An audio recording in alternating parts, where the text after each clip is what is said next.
Where are you? The ceremony is starting. I yelled into the phone after finally getting a hold of my husband, Kevin. I'm on a family trip in France.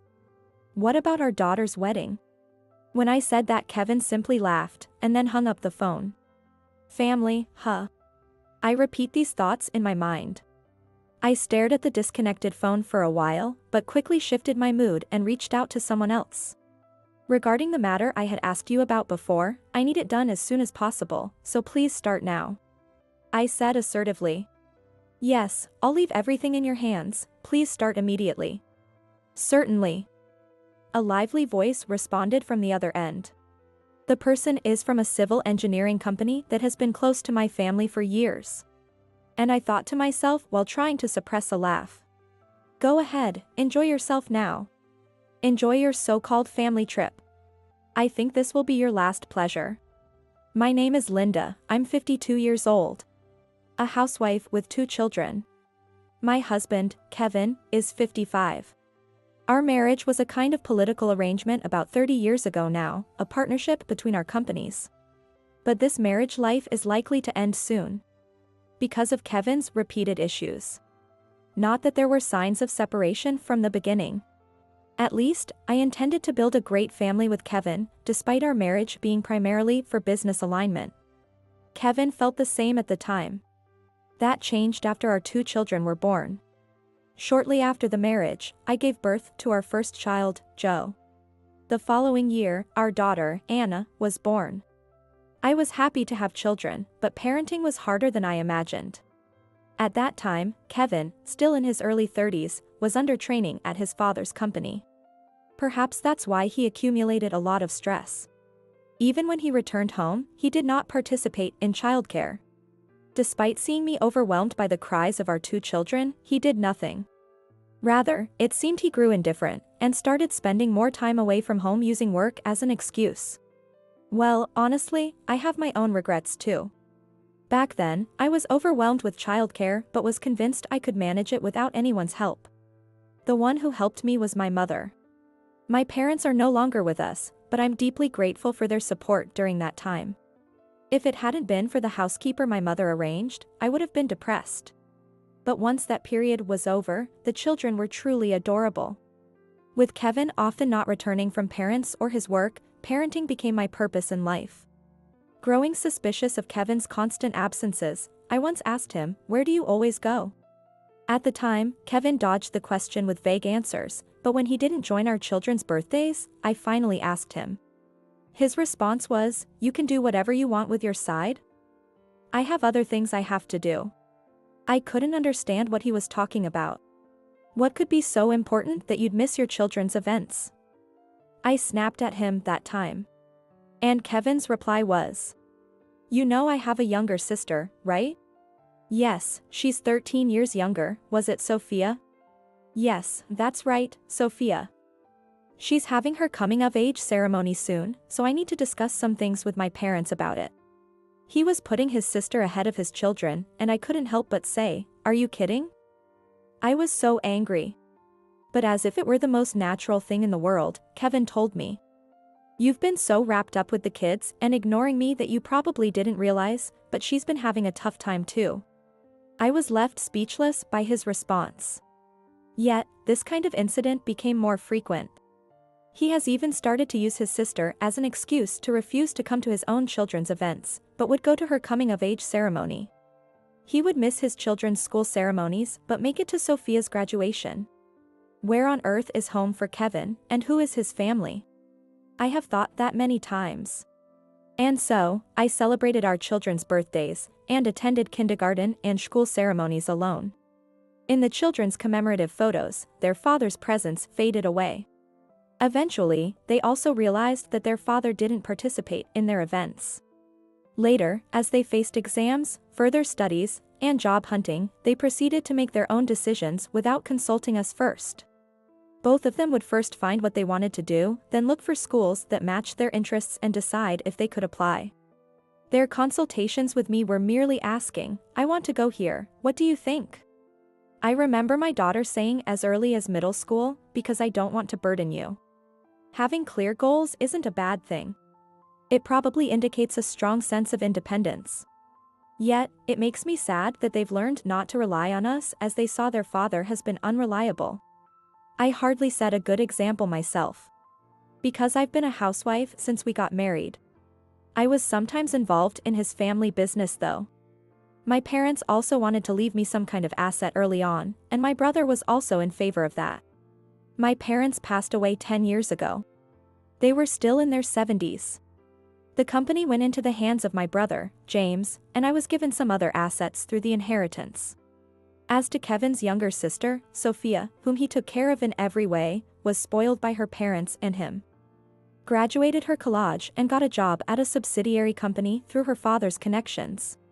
But it seemed she was never really committed to her job. After working for 2 years, she quit, claiming it was time to prepare for marriage.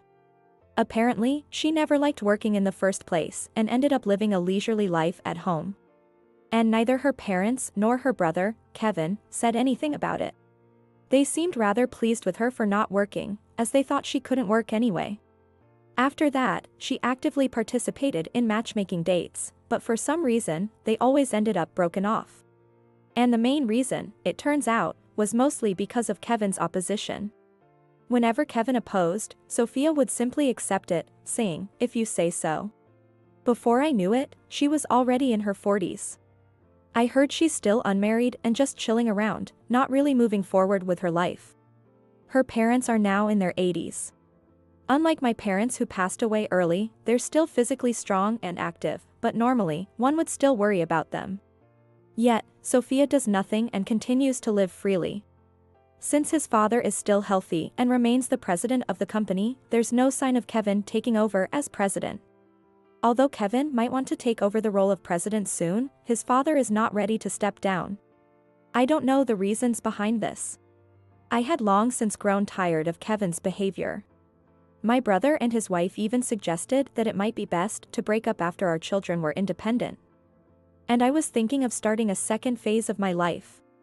Fortunately, my parents had transferred a considerable estate to me early on. With that, I could either start something new or take a break for a while. I've been thinking about it for a long time. And I was gathering evidence to be in a favorable position for the divorce. My brother's lawyer had been advising me on this matter. But an event occurred that put these discussions on hold. It turns out that our daughter Anna was getting married. Her partner, 8 years older than her, was a senior employee at my brother's company where she worked. This man was quite capable and was rumored to be transferred to an overseas branch soon. Interestingly, Anna, having seen Sophia as a cautionary tale, never disclosed her familial ties at work. It's foolish to flaunt such things. Even at school, you know, people don't like it when you show off being wealthy. That was her point. I have tried to tell Kevin about the wedding. But as expected, Kevin only talked about how busy he was and would quickly flee from the conversation. I just responded with a, "Oh, is that so?" I still informed him of the date and the venue. But I made no particular effort to confirm his availability. And then, on the day of the wedding, we all headed to the wedding venue. But that morning, there was no sign of him showing up. I tried contacting Kevin. "Where are you? The ceremony is starting. I'm on a family trip in France." I blinked at his response. "What about our daughter's wedding?" Kevin just laughed and then hung up the phone. I sighed and stared at the ceiling for a few seconds.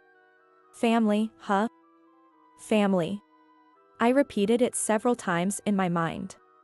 Maybe the trip to France was with his parents and Sophia. Although I knew it, but I was truly astounded to see it go this far. To Kevin, family meant his parents and Sophia, not us. Of course, I've known this for a long time. I had no expectations from a marriage of convenience. He probably thought the same. The difference was, I initially tried to make it work. But he didn't. It was for the sake of the children that I've been doing this for over 20 years. The children themselves might have thought they didn't need a father. Yet, I wanted to maintain a certain degree of public presence until they became adults. That might have been just my own selfishness. The children might have thought it was much easier without such thing. Well, it's all right. I sighed and dialed the phone again. To the somewhat distant voice on the other line, I said, "Hello, it's me." "Yes, Linda. Regarding the matter I had asked you about before. I need it done as soon as possible, so please start now." I spoke forcefully. "Yes, I leave everything in your hands, please start immediately." "Certainly." I heard a very lively voice from the other side of the line. The person I was speaking to was from a civil engineering and construction company that had been close to my family for a long time. And I thought to myself while trying to suppress a laugh. Go ahead, enjoy yourself now. Enjoy your so-called family trip. I think this will be your last pleasure. Then, a month later, I received a call. I received the call on my tablet. On the screen appeared a lawyer with a full of smile. "So, have the documents been processed already?" I couldn't help but sound excited. "Yes, I've taken care of everything necessary." This lawyer over the screen is a person employed by my family's company. I continued, asking him, "Can you tell me what has happened over these past 2 weeks? I thought you might ask, so I've prepared everything." I smiled happily at the lawyer on the screen. Right now, there is distance between the lawyer and me. Yes, I have bought a house and am living in Italy. This move happened because Anna's husband, who she married, had been transferred to an overseas branch, as had been mentioned before. Anna said, he was worried about my language skills. "But you know," she continued, "you never know until you try, and once you're there, things work out. So, it's fine. I've always managed somehow." Anna and her husband are now based in the Italian branch.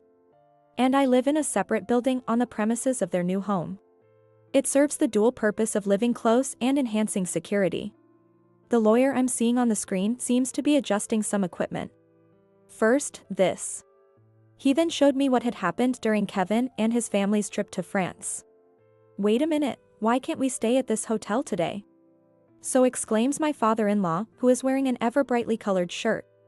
"I'm sorry, but today the hotel is reserved for a wedding and its reception." "What? This hotel, the best in France?" Yes, the wedding in France was Anna and her husband's. Kevin and his family had flown from the US to the Bordeaux area, but by that time, we had already headed directly to Paris. Our plan was to enjoy a leisurely resort stay before the wedding. They were completely unaware of this. I still contacted them on the day of the event, just in case. It's ridiculous they didn't even know we were in France. It just shows how little interest they had in us. "It's strange, isn't it?" the lawyer said. "Linda, you did inform them of the destination, right?" "I did, through postcard and message. I don't usually get through to them." So the fact that he picked up the phone on the wedding day was probably just to show off their family trip. The lawyer chuckled at that. I made sure to state that the wedding would be held at this hotel in France. But what's wrong with them? Coming up to the hotel and saying they can't stay there? They could at least have said they were there to attend the wedding, he added. In the video footage, we saw them being abusive to the hotel staff. There was also a clueless-looking Sophia, unable to understand what was being said. The explanations were in English, but the murmurs around were in French. Sophia had majored in French in college and could converse decently, perhaps. But after about a 20-year, it seemed she had completely lost her ability to understand French. Picking up whispers from the surrounding staff, it sounded like they were discussing that these were the people expected at today's wedding. Actually, we had instructed the staff accordingly. If these people said they were here to attend the wedding, let them in, if not, and they were just for dining or staying, then no. Because we had booked the whole place for our wedding.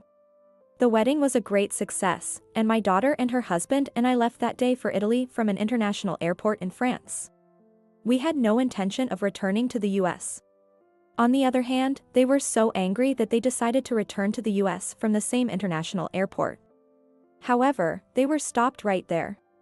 This was because the credit card that Kevin was carrying had become unusable.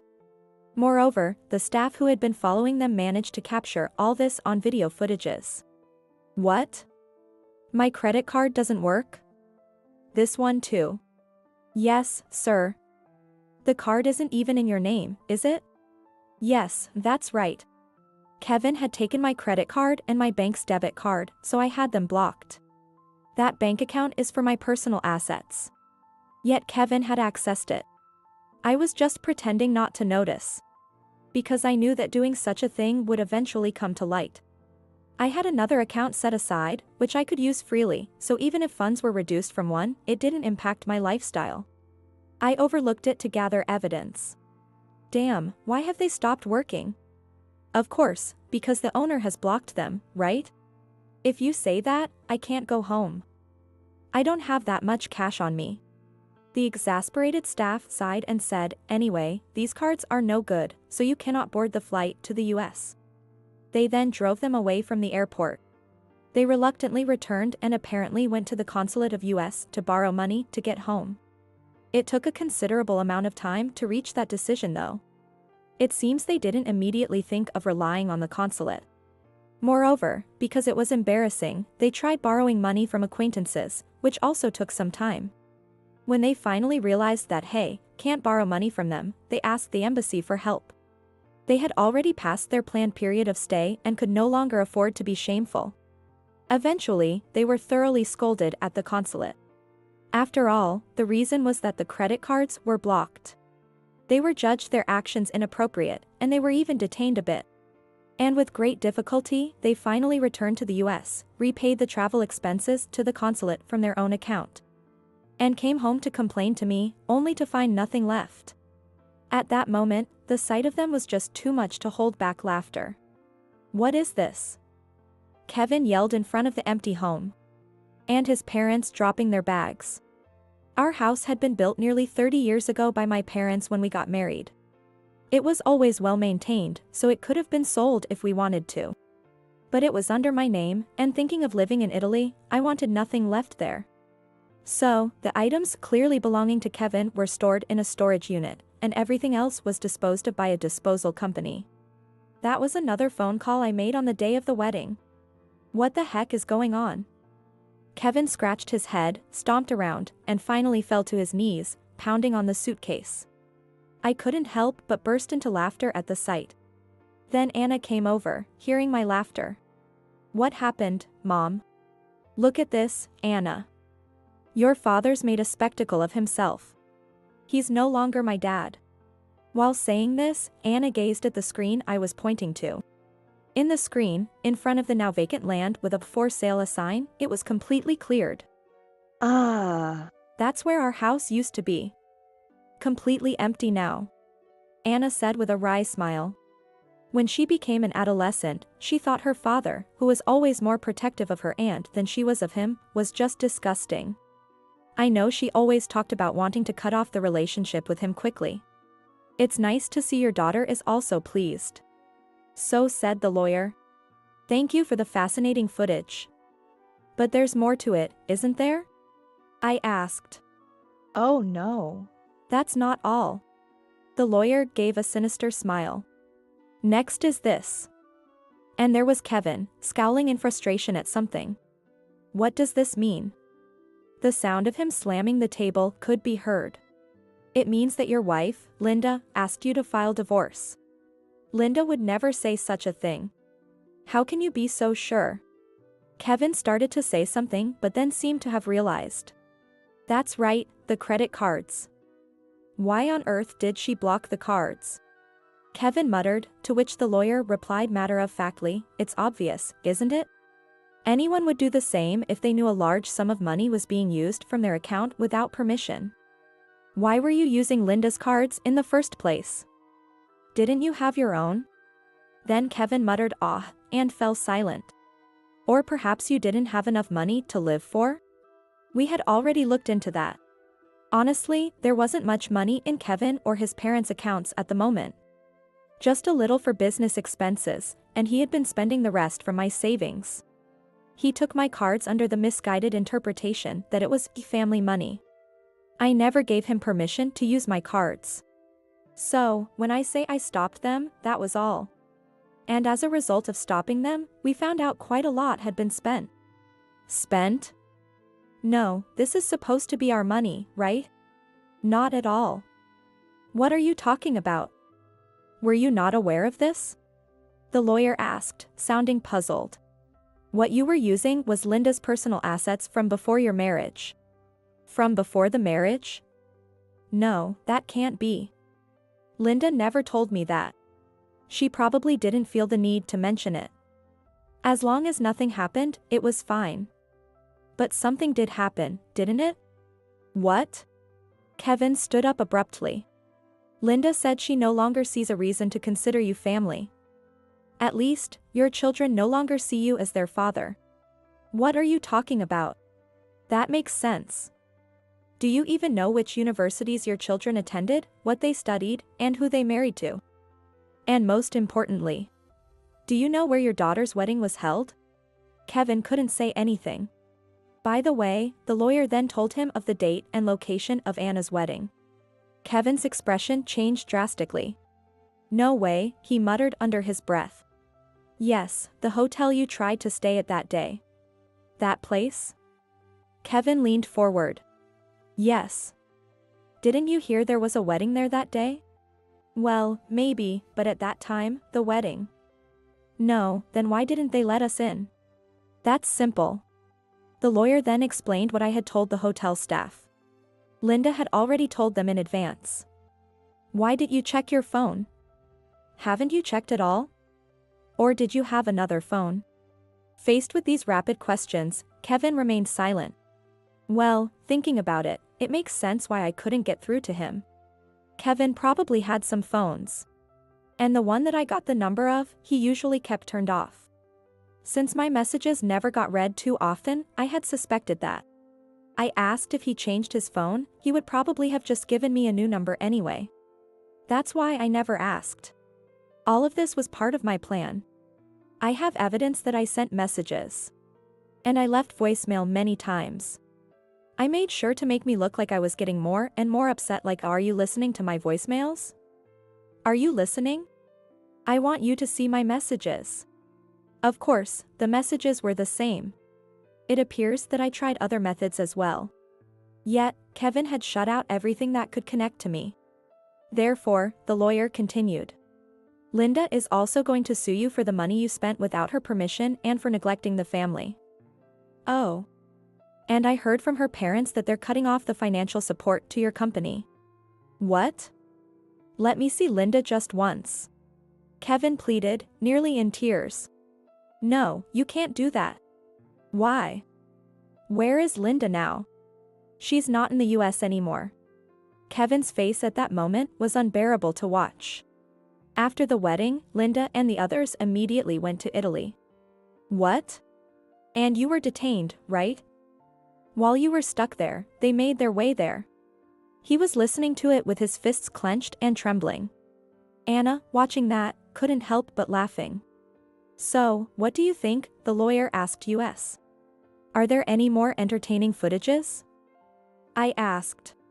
Yes, there are, the lawyer replied. This is a footage from a recent visit that your brother James and I made to the company. Right after your divorce was finalized and the corporate ties were dissolved. The lawyer said this and showed me another footage featuring my brother James. You're cutting off the support? What does that mean? Our company can't survive without your support. This time his parents raised their voices. Both their faces were sunburned, and they asked. Yes, I know, but what's with your face? Did you go on a trip somewhere? In the video, James was asking his father. To the wedding, well. Anna's wedding? Yes, that's right. Anna's. It was in France. James smirked. Actually, I was there that day. Upon hearing this, the two of them gasped. Of course, it was my dear niece's wedding. My wife and I both went to the wedding in Paris. By the way, we knew what you were doing on that day though. Sweat dripped down their faces. And yet, you didn't recall Anna's name just now. How uninterested must you be in those kids? James seized the moment to question them further. How can you not remember the name of one of your only 2 grandchildren? That's, well, they were never attached to us. Whether they attach to you or not isn't the issue. Have you ever done anything for them? The two were at a loss for words. But suddenly, there was the sound of someone barging into the room. Wow, heavyweight, amazing. How old is this person? Anna gasped, unable to hide her astonishment.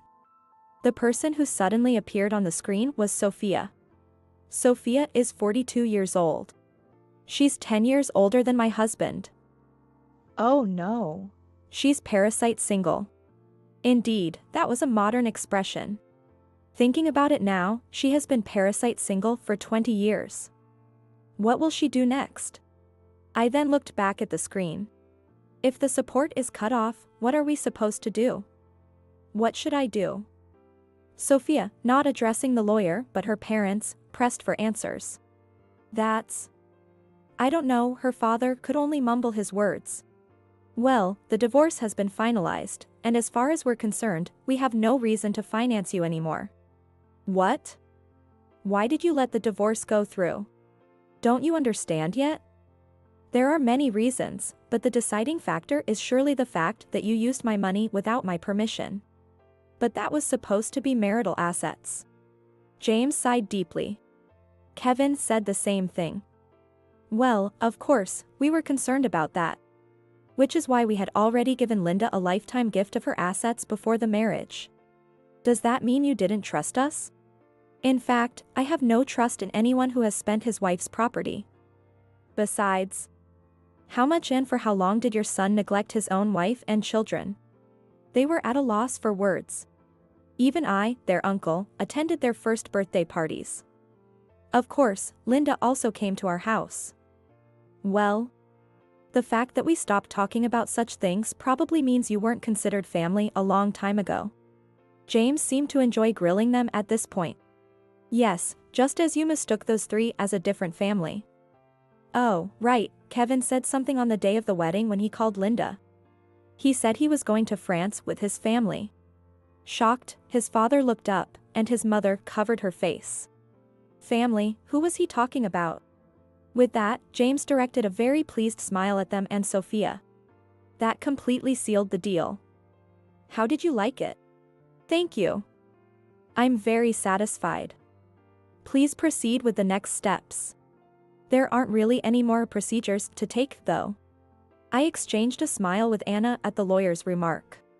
Later, the lawyer updated us. Sometimes James also got in touch. Their company, unable to receive further funding, was heading toward bankruptcy and ended up being absorbed by my brother's company.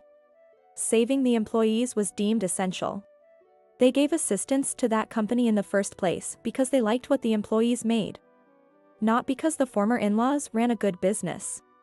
I hadn't heard much detail from my parents, but James explained all that to me. And he had to give up his position as president. And they had to sell some property they owned and moved into a rental property. They seem to be struggling with what to do next. They've aged significantly due to the stress of the situation. And I've heard that health problems have surfaced as they were previously maintained by sheer willpower. Kevin is now making a fuss about having reserved a spot in a nursing home beforehand, as if it's a new idea. It seems financially difficult for them to get into one at this point. Kevin himself managed to secure re-employment at a company owned by his friend. His friend had let him into the company in one way or another, given their previous relationship. However, this divorce has made others realize that he is not a trustworthy person. Consequently, although he was initially hired as a full-time employee, his position was downgraded to that of a contract worker. This essentially means, make one wrong move, and he's fired. Though I find it lenient, I hope he keeps working there to repay his debts. As for Sophia, she is in a difficult situation. She is currently living in a rental accommodation with her parents. However, having been parasite single for 20 years, she really can't do much of anything. Even though their savings are running out, her parents desperately persuade her to find work, leading her to frequent the employment office. However, her job expectations are too high, making it hard for her to secure a job. That's to be expected. She's considering marriage, but of course, that's difficult as well. I can only marvel at what she's been doing all these years. Still, our life here in Italy is incredibly bright and refreshing. Living abroad certainly comes with its risks. Joe, who lives in the US, calls me worried, but I reassure him each time that I'm fine. When I told him to visit sometime and maybe bring a lovely wife with him, he got shy.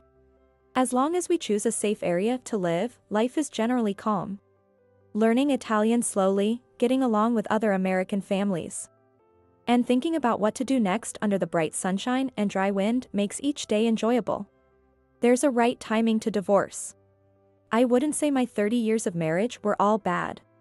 But it's because I let go now that I can have a future. From now on, I want to have fun and be active with my daughter and her husband.